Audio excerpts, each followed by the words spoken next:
Hoy vas a aprender a hacer diagnóstico definitivo en felinos, que es el huésped definitivo, y en mamíferos, como por ejemplo en caninos, que son los huéspedes accidentales o intermediarios. Antes de entrar en materia en ciclo biológico, herramientas diagnósticas y demás, tenemos que hablar un poquito sobre la epidemiología. Resulta pasa que Toxoplasma tiene una prevalencia del 56% en Colombia en felinos, pero mucho cuidado porque esta cero prevalencia tiene que ver es con los títulos de anticuerpos tipo IgG. Muchos felinos, del 15 al 40% de los felinos, ha tenido contacto con toxoplasma. Estos gatos, de pronto que salen a la calle y que comen ratones, están dentro de ese 15 al 40%.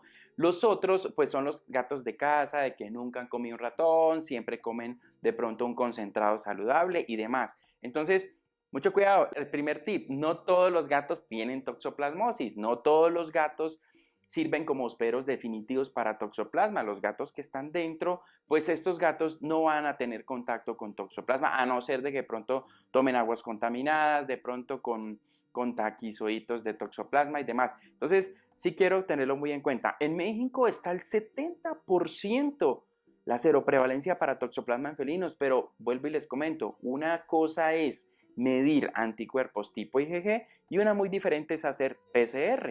Cuando nosotros medimos anticuerpos tipo IgG, lo único que estamos diciendo es hubo un contacto, punto. Aquí no hay una enfermedad todavía o no se sabe si hay una enfermedad todavía, pero lo más probable es que sea un contacto. El ciclo biológico de toxoplasma presenta dos fases, el ciclo sexual y el ciclo asexual. Este ciclo sexual es el que se da en el huésped definitivo, es decir, en el gato. Entonces, una vez el gato ingiere los oocistos que están presentes dentro del tejido del ratón, entonces estos oocistos, pues que por dentro tienen los bradizoitos, van a llegar por el tracto intestinal a los enterocitos. En los enterocitos se van a convertir en merozoitos. Estos merozoitos van a dar lugar a los microgametocitos y a los macrogametocitos, los cuales van a formar el cigoto. Este cigoto tiene por dentro los oocistos no esporulados, los cuales no son infestativos, y de ahí es donde va a salir en la materia fecal del felino, pero recordemos, no son infestativos durante 48 horas.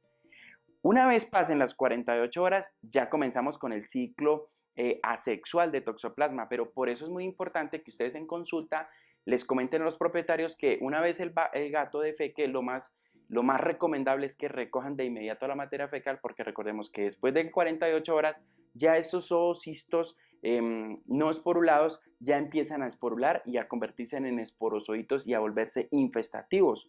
Por eso es muy importante recomendarle esto al propietario. Entonces, empezando ya con el ciclo asexual de toxoplasma, entonces estos esporocistos que esporularon, vamos a poder tener entonces esporozoitos, 2, 4 por cada uno.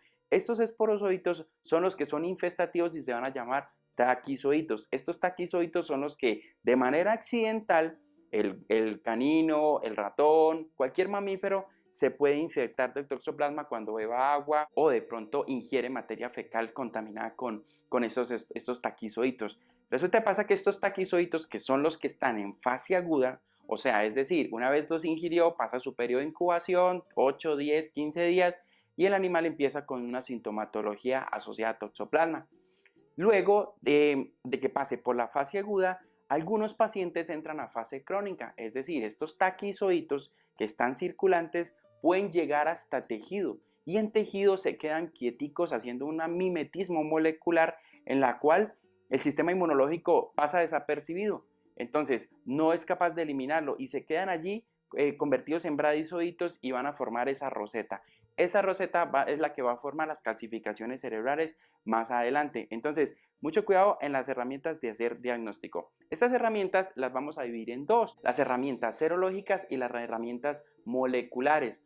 Tienen sus ventajas y tienen sus desventajas. Cuando utilizamos herramientas serológicas en pacientes no hospederos definitivos, es decir, los intermediarios o los accidentales, en este caso los caninos, la primera prueba que tenemos que hacer es una prueba de tamiz, una prueba de IgG. Si nos dio títulos altos, no se alarme, no es toxoplasma, espérese tantico, todavía no nos apresuremos. Resulta pasa que los anticuerpos IgG pueden estar presentes, pero simplemente lo que me quieren decir es que hubo un contacto. ¿Qué tengo que hacer después de yo tener unos títulos de anticuerpos IgG positivos o altos, por ejemplo? Pasar a una prueba de IgM. Si una prueba de IgM me da alta los anticuerpos, es probable, y digo probable porque la prueba confirmatoria será una PCR. Una vez nosotros tenemos estos anticuerpos IgM elevados, es probable que mi paciente esté en una fase aguda. De ahí yo paso a recoger muestras para PCR y aquí es donde nosotros podríamos llegar a identificar la fase con una PCR. ¿Por qué? Porque si nosotros lo tenemos los taquizoitos en sangre, quiere decir que es una fase aguda de la enfermedad. Pero si mi paciente tiene calcificaciones cerebrales, mi paciente de pronto tiene una sospecha que me lleva a una fase crónica de la enfermedad, entonces nosotros vamos a poder identificar los bradizoitos. Para esto tengo que mandar una PCR en tejido. Ahí vamos a identificar la fase crónica de la enfermedad. Mucho cuidado en pacientes hospederos intermediarios, o sea, caninos y aves. Entonces, para el diagnóstico de una fase crónica, también nosotros tenemos que aplicar la prueba de avidez de anticuerpos tipo IgG. Esta prueba de avidez es muy importante porque es diferente a la primera que hicimos de tamizaje. Esta prueba de avidez es la que me confirma cuando yo no puedo tomar un tejido. Por ejemplo, a veces ir a tomar un tejido cerebral es bastante complicado. Entonces yo tengo que utilizar otras herramientas para llegar al diagnóstico definitivo. Una de estas es la prueba de avidez de anticuerpos tipo IgG. Esta prueba de avidez está basada en la capacidad que tiene de unión del anticuerpo IgG contra el antígeno en presencia de urea. Entonces hay unos valores normales y hay unos valores altos, medios y bajos. Entre más alta sea la avidez, pues quiere decir que mi paciente probablemente esté en una fase crónica de la enfermedad. Por eso es muy importante utilizar las pruebas de anticuerpos y utilizar pruebas moleculares al momento de hacer diagnóstico definitivo de toxoplasma.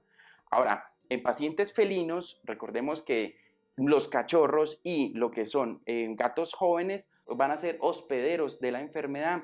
No todos los gatos van a tener toxoplasma. Una vez ellos tienen su ciclo biológico, ellos van a ser portadores sanos de la enfermedad, pero solamente el 1% va a expulsar oocistos. No todos los gatos van a expulsar oocistos. De 15 al 45% de los felinos pueden llegar a tener contacto con toxoplasma, o sea, comer ratones, pero estos gatos que se encuentran dentro de casas y que nunca han comido un ratón, es muy probable que nunca hayan tenido contacto con toxoplasma. Entonces, para estos felinos, hacer una prueba de anticuerpos tipo IgG totales no va a ser tan suficiente para poder llegar al diagnóstico definitivo. Ojo, estamos hablando de los no hospederos asintomáticos, estamos hablando de los felinos que se enferman después. Entonces, hacerles anticuerpos tipo IgG a ellos no va a ser funcional. Los anticuerpos IgG, a ellos tenemos que hacerle de inmediato tipo IgM, pasar a una prueba molecular y para detectar fases crónicas de la enfermedad